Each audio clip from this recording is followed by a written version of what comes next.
Bonjour, ici Clément Koulibaly, j'espère que vous allez bien. Le message d'aujourd'hui est intitulé Une véritable opposition. Une véritable opposition. En 2 Chroniques 26, il nous est raconté l'histoire d'un des rois de Juda. Osias remporta de nombreuses victoires contre les Philistins et les Arabes. Il favorisa l'agriculture, il construisit de nombreuses citernes pour ses immenses troupeaux. Il fit construire de nombreuses tours de garde. Il avait une armée puissante, etc. En un mot, Osias avait du succès. Il y a un élément fondamental dans le texte qui explique ce succès. Il fit ce que l'Éternel considère comme juste, imitant en tout point son père Amathia. Il s'attacha à Dieu tant que vécut Zacharie, qui lui enseignait comment révérer Dieu ou comment adorer Dieu. Aussi longtemps qu'il resta attaché à l'Éternel, Dieu lui accorda la réussite. 2 Chroniques 26, versets 4 et 5. Malheureusement, vous savez, ce qui devait arriver arriva. Au verset 16 du chapitre 26 de 2 Chroniques, il est dit, « Mais lorsqu'il fut devenu puissant, son cœur se gonfla d'orgueil, ce qui entraîna sa perte. Il fut rebelle à l'Éternel son Dieu, car il pénétra dans son temple pour offrir des parfums sur l'autel des parfums. » Osias, en tant que descendant de la tribu de Juda et non de la tribu de Lévi, n'avait pas le droit d'entrer dans le temple, encore moins d'offrir des sacrifices. On nous dit qu'Osias pénétra dans le temple pour offrir des parfums sur l'autel des parfums. Le tabernacle ou le temple, vous savez, est composé de 3 parties principales. On a le parvis, où étaient faits les sacrifices d'animaux sur l'autel d'airain et la cuve d'airain, dans laquelle le sacrificateur se lavait les mains. Ensuite, on a le lieu saint, où seuls les sacrificateurs entraient. S'y trouvait la table des pains de proposition, l'autel des parfums et le chandelier. Et finalement, on a le lieu très saint, où le souverain sacrificateur entrait une fois par année pour expier les péchés de tout le peuple. S'y trouvait l'arche de l'alliance, le propitiatoire et les chérubins. Osias commit donc un sacrilège en entrant dans le lieu saint. La suite est très intéressante. En 2 Chroniques 26, 17 à 20, il est dit, le prêtre Azariahu entra derrière lui accompagné de 80 prêtres de l'Éternel qui, avec courage, s'opposèrent au roi Osias et lui dirent, « Ce n'est pas à toi, Osias, d'offrir l'encens à l'Éternel, mais c'est réservé aux prêtres, descendants d'Aaron qui ont été consacrés pour cela. Sors du sanctuaire, car tu commets un acte de rébellion et de par l'Éternel Dieu, cet acte ne sera pas à ta gloire. » Alors Osias, qui tenait un encensoir à la main, se mit en colère contre les prêtres. Au même moment, alors qu'il était là, dans le temple de l'Éternel, près de l'autel des parfums, la lèpre apparut sur son front en présence des prêtres. Le grand prêtre Azariahu et tous les prêtres le regardèrent et aperçurent des taches de lèpre sur son front. Ils l'expulsèrent immédiatement du temple, tandis que lui-même se dépêchait de sortir parce que l'Éternel l'avait frappé. 2 Chroniques 26, 17 à 20. La réaction du prêtre ou du sacrificateur Azariahu et celle des 80 prêtres est extraordinaire. Ils s'opposèrent avec courage au roi. Ils n'ont pas considéré son titre, son rôle ou son statut. Ils n'en avaient que faire. Pour eux, le plus important était de respecter les règles, les lois, les préceptes de l'Éternel. C'étaient des hommes d'honneur. Où sont-ils les hommes ou les femmes, bien entendu, courageux qui s'opposent aujourd'hui au roi, au président, au chef d'État impie et corrompu?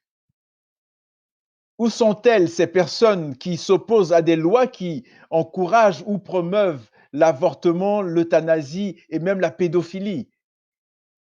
Où sont-ils ces hommes courageux qui s'opposent à leurs patrons, à leurs supérieurs quand ces derniers leur demandent de faire des malversations?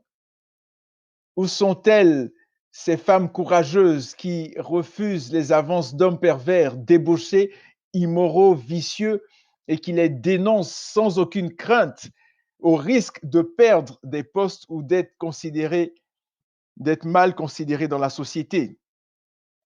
Où sont-ils ces enfants ou ces jeunes gens ou ces jeunes filles courageuses qui s'opposent aux autres jeunes qui veulent les entraîner dans le vol, dans la drogue, dans l'alcoolisme, dans la pornographie, dans la fornication, dans la masturbation, dans l'homosexualité et tout autre vice ou péché de ce monde? Que s'est-il passé au final avec Osias? Le roi Osias resta lépreux jusqu'au jour de sa mort et vécut dans une maison d'isolement comme lépreux, tenu à l'écart du temple de l'Éternel. Son fils Yotam avait la charge du palais royal et gouvernait le peuple du pays. Le roi Osias resta lépreux jusqu'au jour de sa mort et vécut dans une maison d'isolement comme lépreux, tenu à l'écart du temple de l'Éternel à cause de ce qu'il avait fait. Et son fils Yotam avait la charge du palais royal et gouvernait le peuple du pays. 2 Chroniques 26, verset 21. Que le Seigneur, bien-aimé, que le Seigneur nous aide à tenir ferme et à résister dans un monde qui va de plus en plus à la dérive. Que nous puissions prendre position sans peur du lendemain, sans que le Seigneur, sachant que le Seigneur Jésus est avec nous et que notre patrie est dans les cieux. Alléluia. C'est seulement avec l'Esprit de Dieu en nous que nous pourrons y arriver. N'oublions jamais, jamais, jamais ce passage de Zacharie 4,6 qui dit « Ce n'est ni par la puissance, ni par la force, mais c'est par mon esprit, dit l'Éternel des armées. »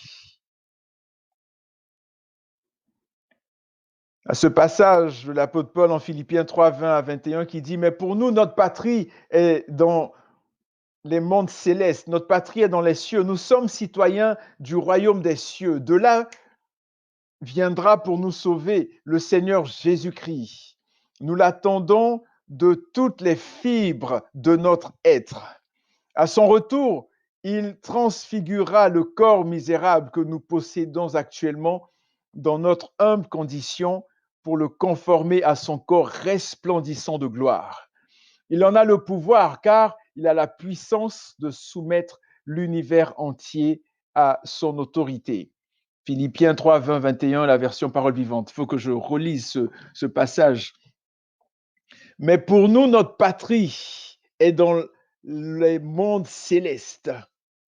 Nous sommes citoyens du royaume des cieux. De là viendra pour nous sauver le Seigneur Jésus-Christ. Et il revient très bientôt, bien-aimés. Il revient très bientôt, vous qui m'écoutez. De là viendra pour nous sauver le Seigneur Jésus-Christ. Nous l'attendons de toutes les fibres de notre être. Est-ce que tu attends le Seigneur Jésus de toutes les fibres de ton être? Est-ce que tu soupires après son retour? Bien sûr, on a nos choses à faire sur la terre et tout. On ne va pas être paresseux. On va pas dire Seigneur, viens pour échapper nécessairement ou pour fuir les responsabilités qu'on a sur la terre. Mais il est important de soupirer. À la fin d'Apocalypse, il est dit, l'épouse dit, viens, viens.